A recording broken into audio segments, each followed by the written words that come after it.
Are gasoline vehicles better than EVs? Let's find out.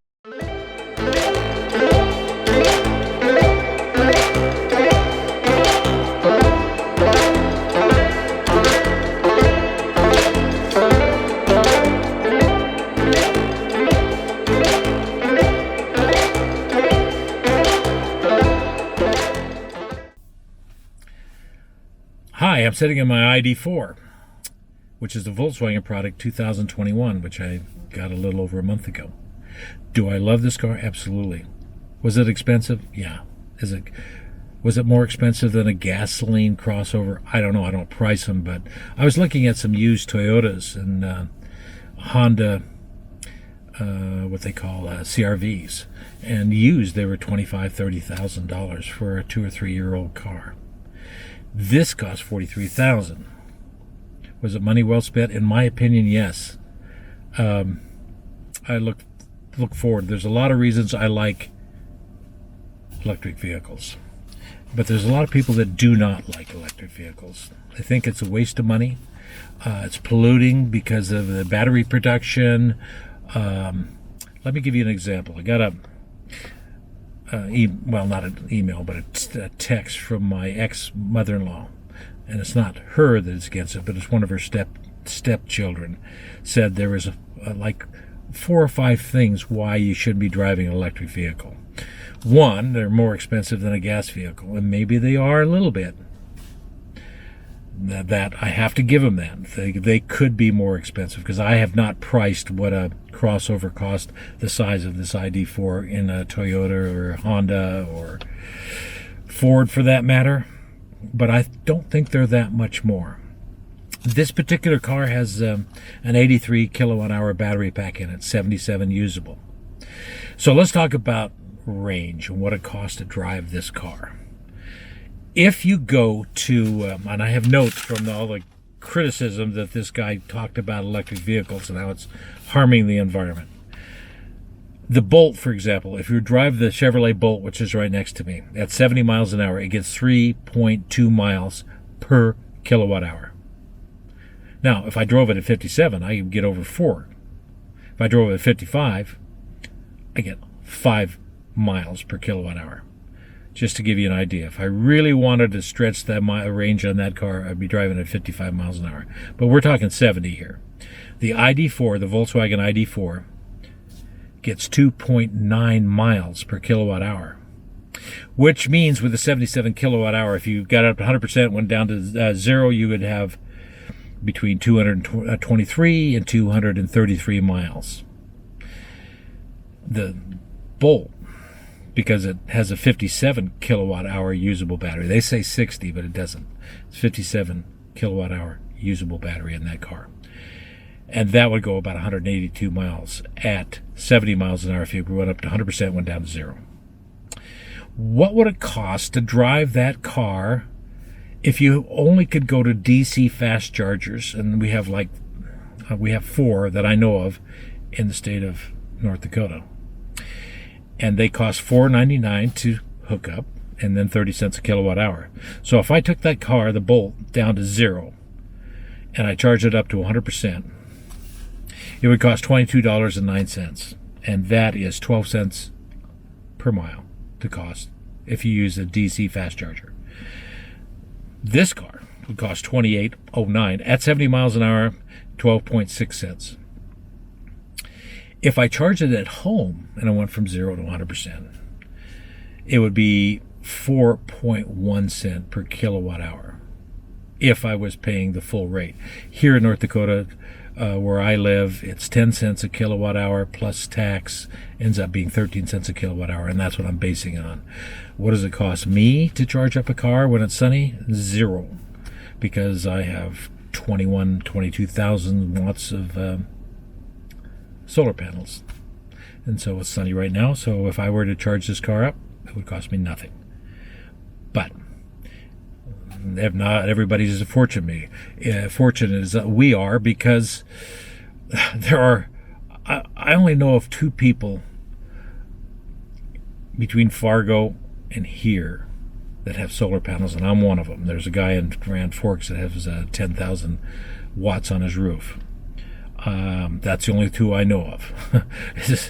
It's crazy because 73% of the energy that is produced here in North Dakota comes from coal-fired power plants. And the others are renewables. And one of them is hydro, one of them, I guess they must have some solar panels somewhere in the state, but I'm not sure where they are. I've not seen any other than those two I just mentioned. But what happens if you drive the car at 65 miles an hour, which is the speed I usually drive my electric car at? Well, the range of the Bolt would be 3.8 miles per kilowatt hour. And this car would be 3.2 miles per kilowatt hour. Now keep in mind, this is a much larger car than the Bolt.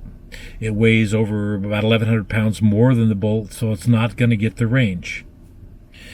So that car would get 216 miles out of a full charge, and this car would get 246 miles.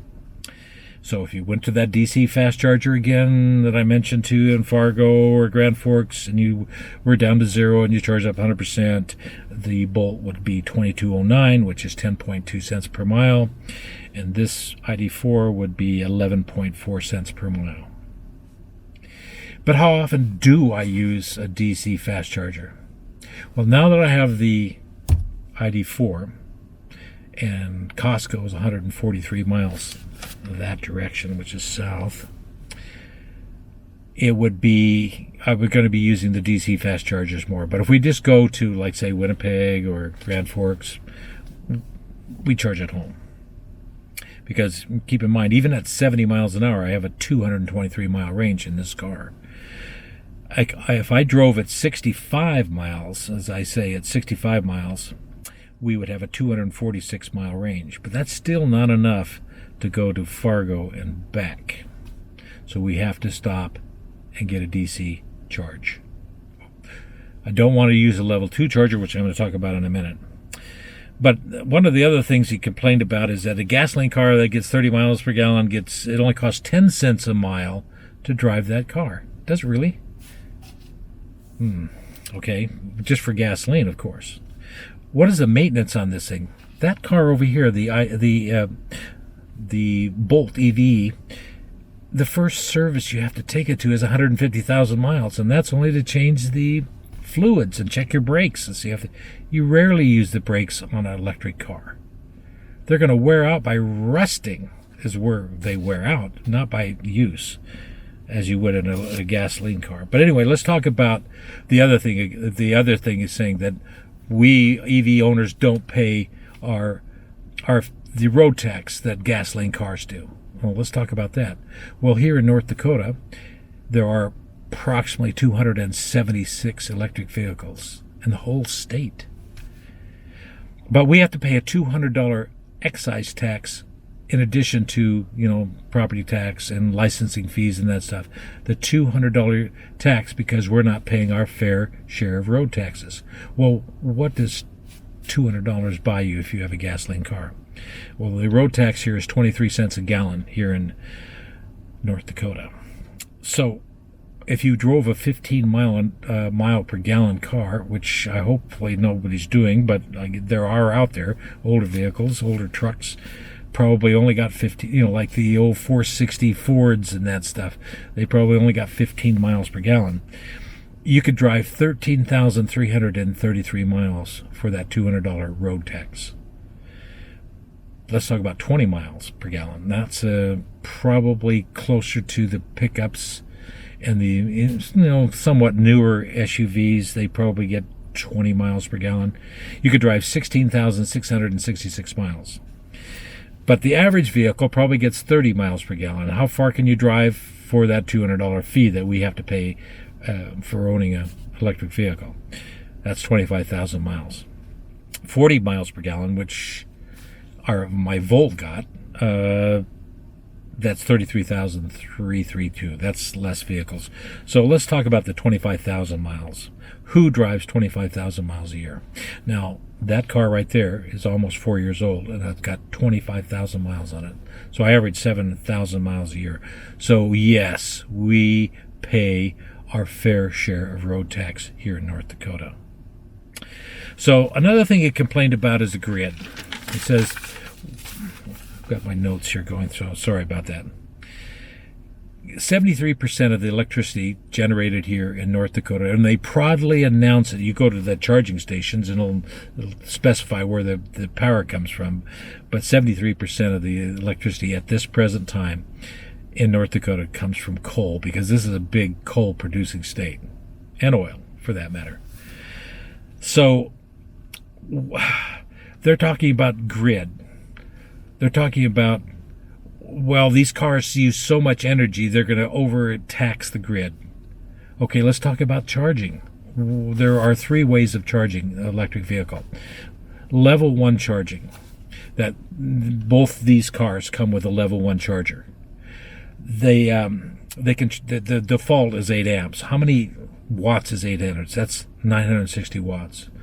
But how long would it take to charge if I was down to 0, which you should never do in an electric vehicle, by the way, and charge up to 100%, which you shouldn't do unless you're going to immediately use it, but let's just use the 0 to 100% figure. How long would it take to charge this car? And a level 1 charger that comes with this car, 8 amps. It would take 77 hours. What about if you can turn it up to 12 amps. 12 amps is 1,440 watts. How long would it charge then on level 1, which you can plug into, maybe a dedicated 15 amp or 20 amp, 120 volt receptacle? How long? 55 hours. That's 0 to 100%.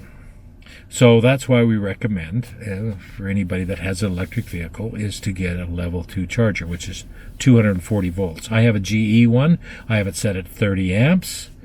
That's a maximum. This vehicle, 30 amps, by the way, is 7,200 watts. Well, this vehicle has a built-in charger of 11,000 watts. Do I want to charge it at 11,000 watts? No. I mean, I guess I could buy the charging station that could go to 46 amps at 11,000 watts. It would take 7 hours of 0 to 100%. But my 30 amp that I have here, 7,200 watts, takes 12 hours if I go to 0, which I never take the car down to 0. Well, not on purpose anyway. And do I charge it to 100%? Once in a while, if I'm going to go on a trip immediately, I charge it. But they were saying that if you have a 100 amp service, that most houses have a 100 amp service, you'd overtax your house. Every electric vehicle that I know of has a timer built in. You can set to charge, you plug it in, the timer comes on at, let's say, 1 in the morning, and you can charge up your car till, let's say, 7 in the morning, 6 hours, which would give you, 50% charge. Not that you're going to charge your car, you use your car every day and bring it from 100% down to 0, but you could set up your timer whatever time your off-peak is, if you have off-peak. Generally, we had off-peak here for a little while. It started at 11 o'clock till 6 in the morning. That's 7 hours. So 7 hours would give you a pretty darn good charge. It would take you to 20%, 80% easily. So the ID4, let's talk about the level 3. I don't know if you really want to call it level 3. I call it a DC quick charger. The ID4 will charge at 125 kilowatts. If you went in there with 20%, which they recommend, and you'll charge it up to 80%, which the Volkswagen recommends that you charge it only to 80%. How long would it take to charge at a DC quick charger that, like say Electrify America that has 150 kilowatt chargers? It would take 30 minutes to go from 20 to 80%. The Bolt, that's another matter. Has a 55 max capacity, and it doesn't hang that far, that long at 55 kilowatts. But go to 20 to 80% on that particular car would take at least an hour, maybe a little bit more. So another thing he says that the electric cars are the most inefficient way to travel. Well, this has a rear-wheel drive permanent magnet motor on the back, and what is the efficiency of this motor compared to a gasoline? A gasoline car might be the most efficient one they make is 30%, but they're generally between 20 to 25% efficiency for burning, because most of it goes away in heat. It burns off. So gasoline vehicles, as I say, is 20 25, maybe say 30%, where this particular electric motor, the permanent magnet motor that comes in this car, is about 93% efficient. That is almost four times as efficient as a gasoline vehicle. It's very efficient. So I guess my gripe is that people kind of shoot down why you shouldn't buy electric vehicles. My opinion is that is the future. I think electric vehicle at this point is the future for transportation.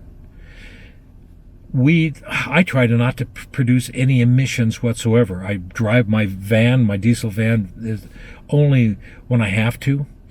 Other than I'm driving an electric vehicle or my electric bike. That's even more efficient. I could go a week riding that around here in the country and charge up my 900 watt battery, 48 volt watt battery. It's amazing. That is the most efficient way to travel, is on a bicycle, by the way. But if you're going to use an electric car, it's wonderful. It's a great experience. You will not regret it. It's very difficult to go back to a gasoline vehicle once you get in an electric vehicle.